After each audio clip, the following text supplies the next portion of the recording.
Hey guys, welcome back to another pickups video. So in the last 60 days I managed to grab some interesting stuff for my game room. Games, books, hardware, you name it. So come along with me and enjoy the ride. Let's take a look. So let's start with a few shoutouts, like this amazing dust cover for my Amiga 600. That was a gift from Riggs from Retro Protect. Riggs makes these dust covers for all sorts of consoles and computers, so if you're interested, just email him and he will get back to you with solutions for your own projects. Thank you very much, Riggs. I absolutely love my dust cover. Thank you so much. Secondly, Andy Remick was kind enough, hugely kind, to send me a review copy on digital format of his latest film, Memoirs of a Spectrum Addict. It's a really well-made documentary about the amazing days of the ZX Spectrum that, if you're a fan and if you grew up with the machine, it's a must-have and must-see. If you haven't already seen my review, click on the annotation and I'll also leave a link below in the description of this video for everyone that is interested in grabbing a copy of this amazing documentary. Please do! In third, I have to thank Vitor from the channel Uncle Vitor for sending me my way the physical release of Dirt Rally for PC. He knows that I own the digital version of the game and that this one was the only one from the series that I didn't have the physical release. He kept the Steam key for himself and kindly offered me the box and its contents. Right 6 longer and right 6 over crest 200 over long. Again, thank you so much, Vitor, you rule! Truly appreciated. And last but not least, my friend from the channel Kappa Games approached me and asked if I owned a physical release of the very first Call of Duty. Yeah, the very first Call of Duty! I have all the games that followed, but didn't own this particular one. So here it is, and still sealed. Amazing stuff. But that wasn't all. Along with Call of Duty came another older PC game, Soulbringer. Kind of obscure stuff to me. Do you recall playing it back in around 2000? It's from Infogrames. This game, this Soulbringer game, didn't get the attention it deserved back in 2000. It was developed by Gremlin Graphics, a studio that was acquired by Infogrames a year prior. Kappa, thank you so much for your gesture, truly appreciate it. The links for Uncle Vitor and Kappa Games will be in the description below, check them out. Jumping right into the PS4, you know that I've purchased through PlayAsia Cursed Castilla, this cursed item that was held in customs here in Portugal for around 3 months and that I had to pay an extra fee of 22 euros. So instead of 30 euros for the game including shipping, I paid 52. Yeah. Check my dedicated video about that sort of curse that Cursed Castilla brought into my life. Besides that, this physical and exclusive PS4 release is freaking amazing. And for all you guys out there that love ghosts and goblins and ghouls and ghosts, this is a must-have, highly addictive. And, as they say, for the glory of the arcade times. I've also picked up for the PS4 Uncharted: The Lost Legacy. That was an obvious pickup for me, and that also brought a digital copy of Jak and Daxter: The Precursor Legacy. As I said, this was an obvious acquisition for me, because, as you know, I absolutely love this style, this genre. Adventure, exploration and driving off-road. This was one of the most enjoyable things to do in Uncharted 4, so I'm glad that the driving around plays a major part in Lost Legacy. The game is beautifully crafted and seems that Lara Croft is now a new and strong contender. Now, a title that I simply had to grab day one was Baja Edge of Control HD for the PlayStation 4. That was released in the 14th of September. I pre-ordered it back in March and I'm having a blast with it. It's nothing more than a facelift of the 2008 original for Xbox 360 and PS3, which shows a significant step up in graphical richness, a renewed user interface, and a new split-screen multiplayer mode up to 4 players simultaneously. Not many titles have this feature nowadays. I can only recommend it to everyone that enjoyed the Xbox 360 original and to PS3 owners that always wanted to play Baja with smooth frame rates. I have all those versions, as you know, and I'm truly loving this new HD version, Remaster HD. The other ones were HD, what the hell, man, Baja Edge of Control HD. The original versions from 2008 were HD. This was supposed to be Baja Edge of Control Remaster, not HD, okay? Now, also for the PS4 and also a racing game, driving game, is WRC 7. What an amazing game this is! And I just had to grab it day one! The closer we got to its launch, more and more positive previews were popping out all over the place. And I must say that Kiloton Games completely nailed it. Graphically, it's a beauty and extremely playable on the PS4. And I don't think that the courses are that narrow. It just feels right, you know? Adds an extra boost in the realistic side of things, and I love it for that. And have I mentioned the epic stages? No? Well, prepare for a huge challenge then on action-packed stages with 18 and over 20 kilometers long. And flying through the Portuguese landscape is simply overwhelming. Highly recommended and the best from the WRC franchise, no doubt. Sorry, Dirt 4, your history. Now, what do we have here for the 360? Yeah. For instance, Alan Wake, this amazing limited collector's edition. So freaking amazing. Check this out, man. Yeah, you're obviously familiar with this version. Amazing stuff. I already have American Nightmare on the PC that came bundled with a magazine a few years back, but never had a chance to grab the original. So instead of the normal release, I was lucky enough to get the collector's edition of this game. This beautiful edition includes a few perks like the soundtrack in CD, a book titled The Alan Wake Files, and also features a developer commentary, besides other digital content for Xbox 360 like avatar clothes and themes. This game was on my wish list for far too long, and I finally have it. Awesome! Another game that was on my wishlist since it was announced was Max Payne 3. Finally, I have it in my hands! I still haven't played it, but I know that my Brazilian brothers criticized the São Paulo depiction within the game. Rockstar painted it like Rio, and that led to some unfavorable reactions from the Brazilian specialized press and reviewers. Rockstar even hired Portuguese actors, not Brazilian actors, to voice its characters. Que porra vocês estão fazendo? A justiça local? Que porra você acha que é, falando com meus homens assim? Rockstar, please do your homework first.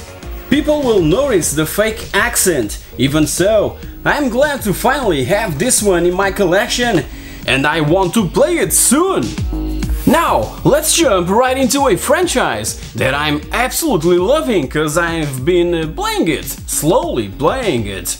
So, I'm completely immersed in Assassin's Creed 3, because I've been playing it with stereoscopic 3D support, but this time around I managed to grab another title from this amazing series.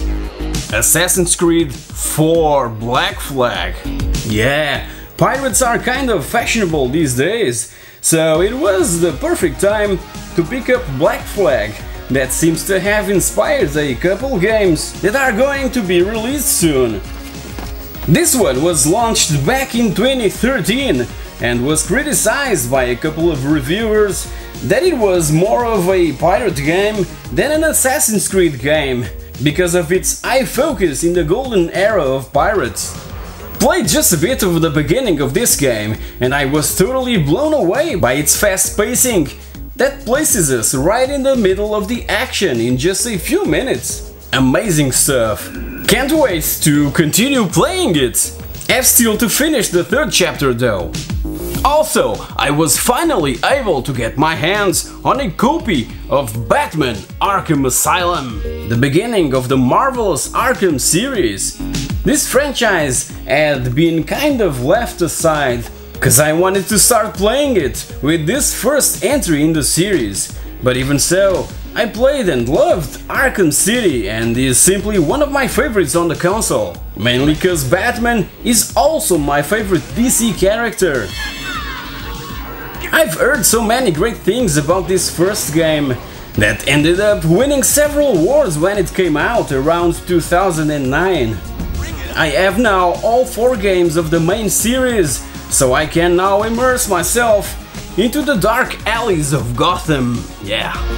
During this period, I also had the chance to get my hands on the very first, not first, but on Dark Souls, yeah.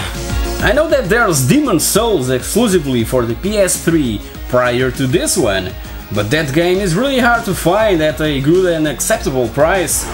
In the meanwhile, I'm trying to grab all the others from the series, including Bloodborne. Miyazaki, the series creator, said that From Software is moving forward to create new things and not continue on making Souls and Bloodborne games. I kinda foresee a future without Dark Souls 4. As for Bloodborne, I guess that a second one will probably be announced soon. What do you think? Please share your thoughts below. Now, traveling back to the 6th generation of consoles and to the PS2 in particular, I was able to grab Taito Legends. I love this type of compilations. And this one was released back in 2005 and was also available for Xbox and PC. It features a bunch of awesome Taito classics from the arcades, such as Space Invaders 1 and 2, Elevator Action, Bubble Bobble, Operation Wolf and Thunderbolt, Rastan, Rainbow Islands and the New Zealand Story, Continental Circus, The Amazing Plotting, one of my favorite arcade games, etc, etc and etc. A must-have for all fans of the good old days of the arcades, and these compilations are always welcome in my collection. Now, for the original Xbox, I was intrigued by Tetris Worlds that I simply had to bring home. And you know what? I became totally addicted, and it plays like a dream on the 360. It's an early title on the Xbox's library, released in 2002 alongside the GameCube. The PS2 version was released first, and prior to that one, Windows PCs and the Game Boy Advance also had their own version of Tetris Worlds. It features both a story and arcade modes, and this Xbox version, being the last to came out along with the one for the GameCube, has the Easy Spin feature disabled, a feature that was highly criticized on all other versions of the game, that allowed the rotation of the pieces even after they had touched the bottom of the screen. That's no Tetris if you ask me. So if you're interested on getting also Tetris Worlds, grab the Xbox version or the one for the GameCube. Now, moving on to hardware. You know that recently I had a chance to get a Sinclair ZX Spectrum 128K Plus 3 in the box and in mint condition. Well, sort of. The disk drive wasn't reading the discs cause the 29 years old belt melted completely.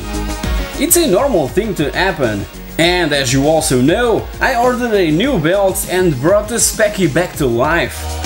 It can now happily read the also 29 years old 3-inch discs.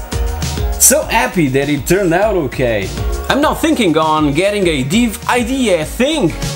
What do you think? I'm curious to know what you guys have to say about that. Now, and to improve my PC setting to be able to continue to bring more awesome stuff for you guys to watch, I've purchased a new monitor. Yeah, an HP monitor. This beast, this 27-inch monitor from HP, the model A27ES, yeah, 27ES that you can see in action back there. That one is the 27-inch, and this one from this side is my old 22 inch HP also. It's ultra slick, really slim LED IPS monitor with one VGA and 2 HDMI inputs. So I didn't want to spend money on a 144Hz screen. Yes, it's a 60Hz panel. I'm not a professional PC gamer and my specs are just average. Nowadays I use my PC essentially to capture and to put the show together, so as for this HP, I'm really impressed by the image quality, and again, to work with Adobe Premiere, Photoshop and CorelDRAW is freaking amazing. So crisp and clear. I'm loving it. Even so, played a couple of games on it and they look awesome as well. It's not 4K also, only Full HD 1080p, and I went to HP because it's a brand that I trust and they work flawlessly and super quick when things go wrong under warranty. As said, my old 22-inch monitor is also an HP and is now next to the new one to support me when I'm producing my videos. So expect more awesome stuff in the future from itsaPIXELthing. Talking about HP, a friend gave me this old PC and it's really heavy stuff. Yeah, that most of you will recognize this design. Yeah, this was really popular back in the XP, Windows XP days, with all these ports and yeah, all this stuff.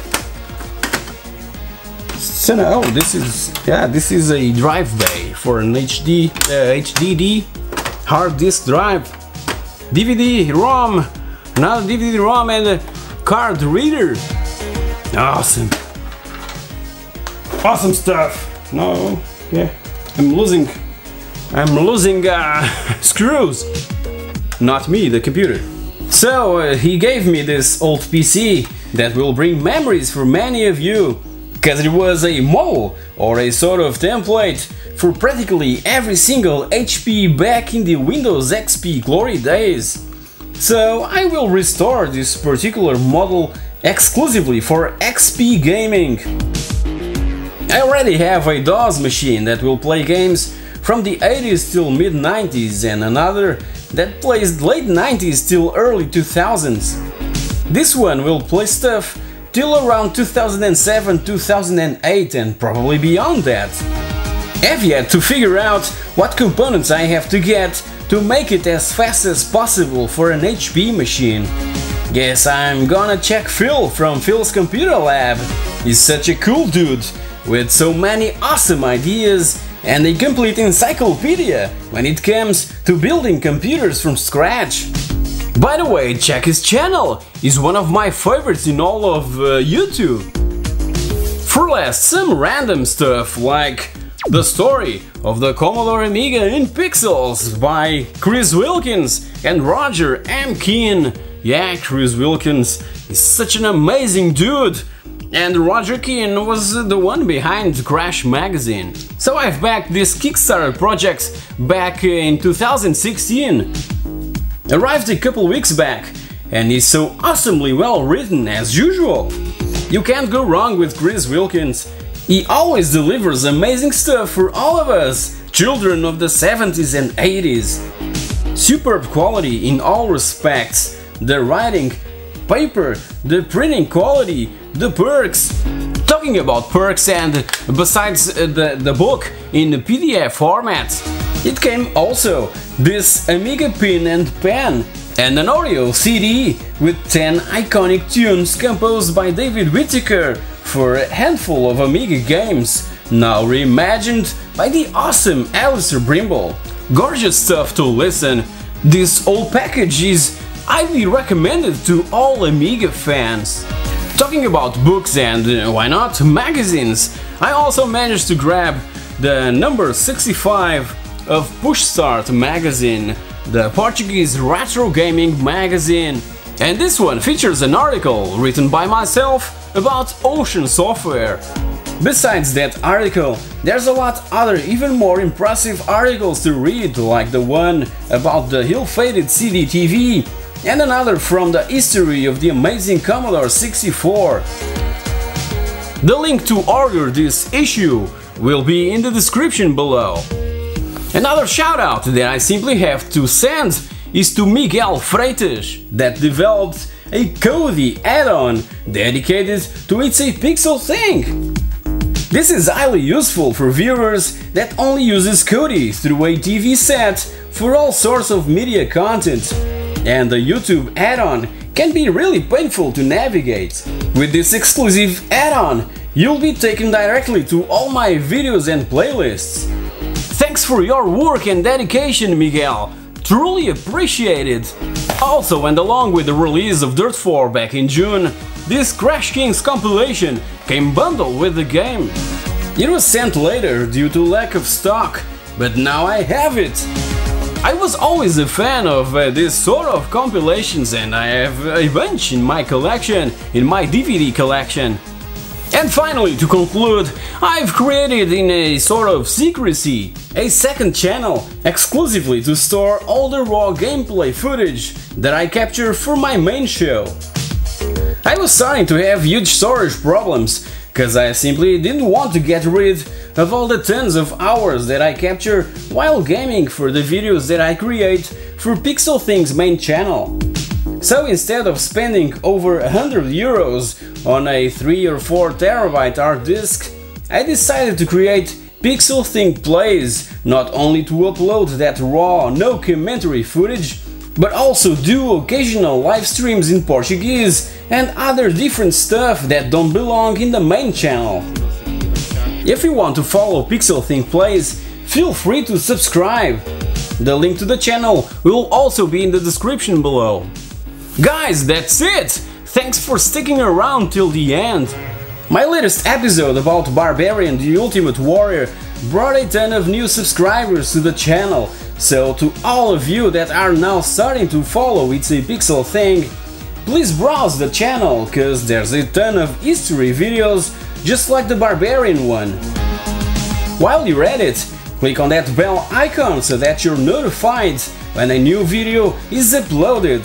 And I highly recommend that you start by watching my Lucasfilm LucasArts 1 hour and 22 minutes documentary, or why not, my 1 hour long retrospective on the first 20 years of E3. Either way, thank you so much for watching, and I'll see you all in the next episode.